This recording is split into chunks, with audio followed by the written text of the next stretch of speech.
Pagkatapos nang nakipag-encounter siya, I saw God face to face, sabi niya. And yet my life was spared.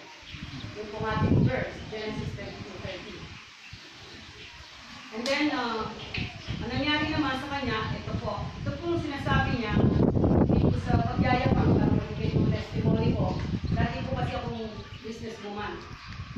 I was very young. I started working when I was only 30 years old.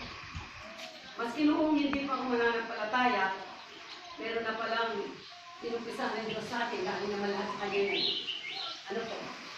Hindi ako mananampalataya, pinalad naman po ng magkaroon ng mga business. So sa edad ko po ng 28 years old, make the story short, I was a very successful businesswoman.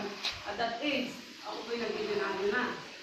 May mga change ako. Ito po, para maibigay ko po itong aking testimony. Kasi sinasabi niya rito, alam niya, big boy ko at saka narinig ang testimony nito.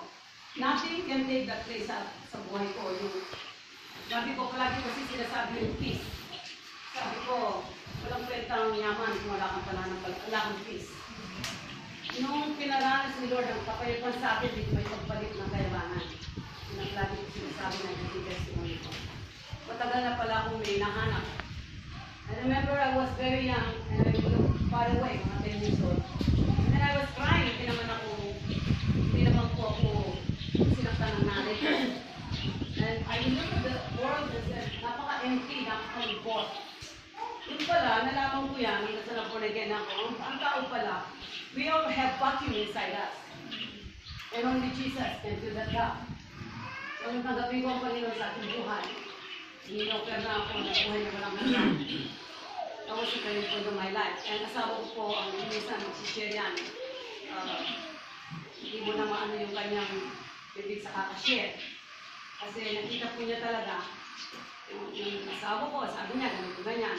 So, totoo po ito, sinabi niya ito dahil nakita niya po yan at naririnig niya kung ako'y nagsasalita sa mga churches. That nothing, how expensive and beautiful it may be, can fill the emptiness in a man's heart, but God alone. Yun pala yung vacuum. Amen? So, ang aming pong ginagawa rito,